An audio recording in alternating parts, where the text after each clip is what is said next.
नमस्कार। इस नई सीरीज में आप सबका स्वागत है। देखिए, अभी भी फिलॉसफी नहीं आई है। फिलॉसफी अब आएगी इसके बाद। क्यों अब आएगी? क्योंकि फिलॉसफी के लिए चाहिए पेट भरा और फुर्सत का होना, दोनों चीजें चाहिए। अभी तक क्या है? अभी तक फुर्सत नहीं आई है। ये भी सारा इसी का खेल है, वरना कहाँ इतना। किसी मच्छर से बोलिए बना के देखो, तो कैसे बनाएगा? इतना टेक्निकल दिमाग कहाँ से लेके आएगा? वो तो हमारे पास है ना। 10,000 साल पहले आखिरी बड़ी घटना घटी, जिसको बोलते हैं नियोलिथिक रिवॉल्यूशन।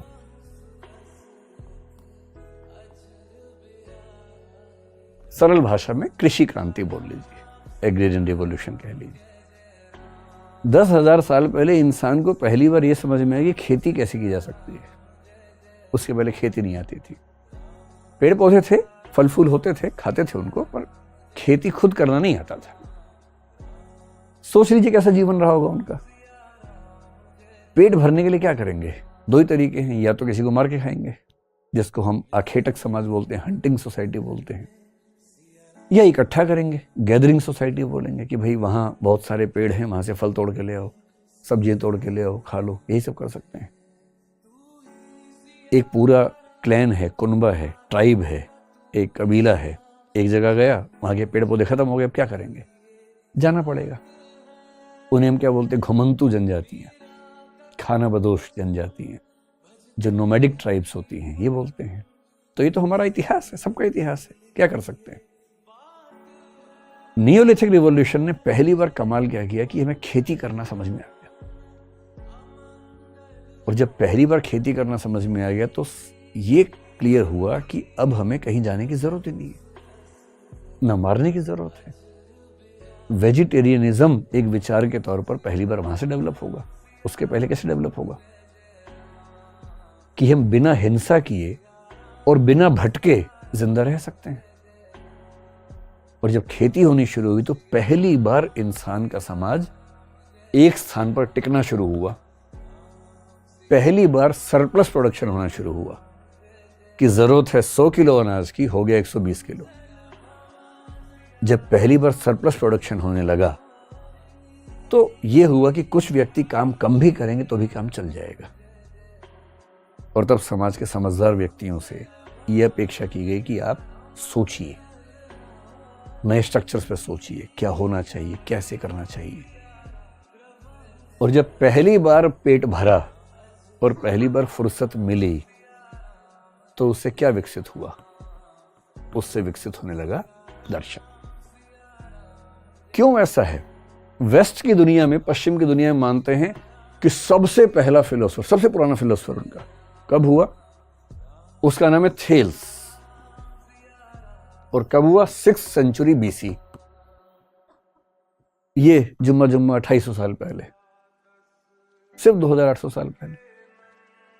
मतलब आप सोचिए, 370 करोड़ साल के जीवन के इतिहास में 2800 साल पहले पहला दार्शनिक पैदा हुआ पश्चिम में। भारत का दर्शन उनसे बहुत प्राचीन है। और भारत में तो 6th सेंचुरी BC में तो बुद्ध और महावीर अपना दर्शन दे रहे हैं। और वो किसके खिलाफ दे रहे हैं?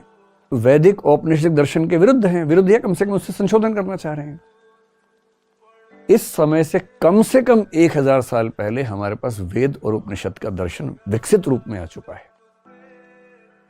लेकिन आप 1000 साल और पीछे कर लेंगे, 1500, 1600 BC, 2000 BC मान लेंगे, जो आजकल के रिसर्चेस आमतौर पर इंडिकेट कर रही हैं, तो भी तो दर्शन का कुल इतिहास हमारा 4000 साल पुराना हुआ।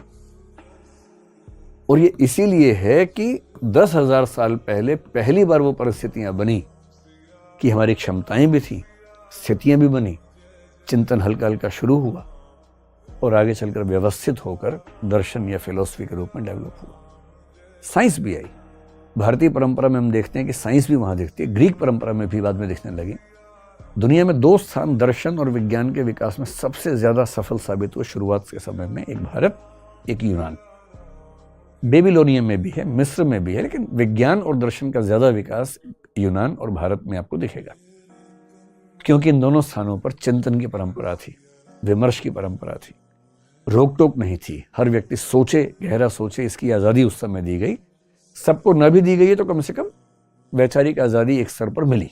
वहां भी सबको नहीं मिली, यहां भी सबको नहीं मिली, पर जिनको मिली ठीक से मिली। इसलिए आपको यूनान में उस समय कौन दिखेगा? पार्मेनाइडिस दिख जाएगा आपको, हेराक्लाइटस दिखेगा, या जिसको आप मैथ्स में सॉल्व करते हैं थ्योरम, पाइथागोरस दिखेगा। उसी समय का व्यक्ति है पाइथागोरस। अरस्तु सबसे पहला बड़ा वैज्ञानिक माना जाता है, वो उस समय का व्यक्ति है। हेरोडोटस जो इतिहास का एक व्यक्ति मानते हैं, वो उस समय का व्यक्ति है। क्योंकि वहां विशेष रूप से एथेंस नाम के एक शहर में ऐसी परंपरा थी।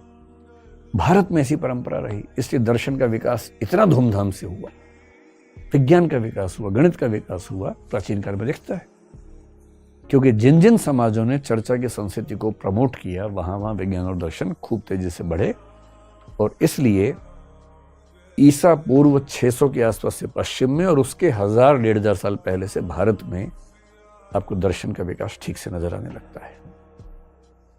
इसलिए ऐसी बातों में मत आइएगा कि हमारा दर्शन तो 10 लाख साल पुराना है, हमारा दर्शन तो 380 करोड़ साल पुराना है। ये सब ना कल्पनाएं, आस्थाएं हैं, भावनाएं हैं। कुछ लोगों को भावनाएं हैं, किसी को भावना है तो अच्छा है, हमें उससे क्या दिक्कत है। लेकिन जब आप सोचने के स्तर पे आएंगे तो आपको समझना पड़ेगा कि सच कहाँ है और हमारा एग्जिस्टेंस क्या है।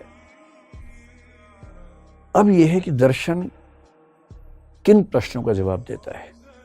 आपके बहुत सारे प्रश्न होते होंगे ना मन में, क्योंकि आपका अभी पेट ठीक ठाक भरा ही हुआ है, फुर्सत भी दिन में 2 घंटे मिली जाती होगी, तो थोड़ी बहुत चैटिंग करने के बाद भी थोड़ी फुर्सत रहती ही होगी आपके पास ना।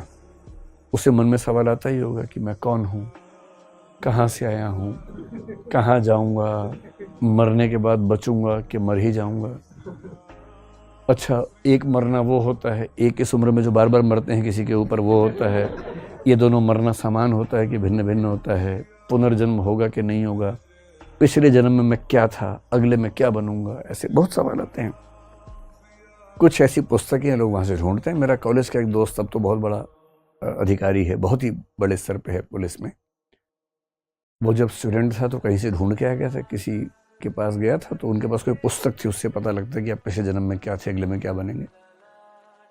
तो आया तो बड़ा जोश से गया था, वापस आया बहुत दुखी दुखी। तो मैंने पूछा क्या हुआ, तो बोला यार पता लगा पिछले जन्म में गधा था। तो मैंने मजाक में कहा, मैंने कहा गलती से इस जन्म का बता दिया होगा, पिछले जन्म का नहीं बताया होगा। तो उससे कहा नहीं पिछले जन्म का बताया, इसमें तो मनुष्य हैं। फिर मैंने कहा ठीक है पिछले जन्म हो तो गया, टेंशन किस बात की है। बोला अरे नहीं यार, अगले में भी गधा लिखा हुआ। तो मैंने कहा दरअसल ये हैट्रिक है तुम्हारी, तुम्हें आइडिया नहीं इस बात का। और तो ऐसा भी है, पता नहीं अगले जन्म में क्या बन जाए क्या ना बने। तो रहस्य है इन सब चीज़ों को लेकर, जिज्ञासा तो होती है। तो थोड़ा सा समझ लीजिए कि फिलॉसफी में क्या क्या होता था, कि आप ये समझ सकें कि अगली चर्चा में आने की भाग जाना है आज से ही। तो आज की चर्चा के बाद कुछ लोग अगली चर्चा में भाग लेंगे, बाकी लोग भाग लेंगे, है ना। तो 2 ही तरीके हो सकते हैं। तो फिलॉसफी में हम लोग क्या क्या समझने का प्रयास करते हैं। फिलॉसफी में सब कुछ पढ़ा जाता है। कहते हैं philosophy is the mother of all sciences, mother of all disciplines. क्यों? क्योंकि शुरुआती मनुष्य जब बहुत परेशान होता था, अचानक बरसात आने लगी, शिकार करने गए थे, सामने शेर आ गया भूखा, वो भी भूखा है शिकार करने के लिए। आप भी गए थे हिरण के चक्कर में, हिरण पीछे से देख रहा है, एंजॉय कर रहा है। आप भगवान से प्रार्थना करें, हे भगवान मुझे बचा लो, मुझे हिरण दे दो। सोचिए, शेर ने भी प्रार्थना की थी, हे भगवान एक मनुष्य देना, बहुत दिन से नहीं खाया है। अब भगवान तो न्यायप्रिय है, दोनों के साथ न्याय करना है उसे। तो उसकी बात सुन के आपको उसके सामने ले गया, तब तक आपने प्रार्थना कर दी। अब पशु पेश हो गया ना। बड़ा मुश्किल है, इन प्रश्नों का जवाब कैसे दें। प्रार्थना केवल हम थोड़ा ना कर रहे, कि आप तो और स्पीशीज भी कर रहे। बड़ी मुश्किल दुनिया थी उस समय। तो उस समय के जो मतलब बुद्धिमान लोग थे वो सोचते थे, बहुत ज्यादा ऑब्जर्व करते थे दुनिया को, चिंतन करते थे, कल्पनाएं करते थे, और वहां से जो भी सोचा वो फिलॉसफी हो गई। आगे चल के क्या हुआ, कुछ कुछ विषय बनने लगे, फिजिक्स बना, केमिस्ट्री बना, बायोलॉजी बना। जो विषय अपने आप में इंडिपेंडेंट होता गया वो साइंस में चला गया, और जो साइंस नहीं सोच पाती है वो अभी भी फिलॉसफी में रहता है। और इसलिए फिलॉसफी की जो सबसे मजेदार ब्रांच है उसको बोलते हैं मेटाफिजिक्स। हिंदी में इसका नाम होता है तत्व मीमांसा। आप शब्दों के कठिनाई पर मत जाइए, ये लोग जानबूझ के मुश्किल शब्द रखते हैं ताकि आम आदमी इसकी ओर देखेगा भी नहीं, लेकिन चीजें बड़ी आसान होती हैं, नाम मुश्किल होते हैं केवल। मेटाफिजिक्स का मतलब ये जो फिजिक्स के परे है। फिजिक्स एक विषय के रूप में भी, जहां तक फिजिक्स ने रिसर्च कर ली वो फिजिक्स, जो नहीं कर पाया वो मेटाफिजिक्स।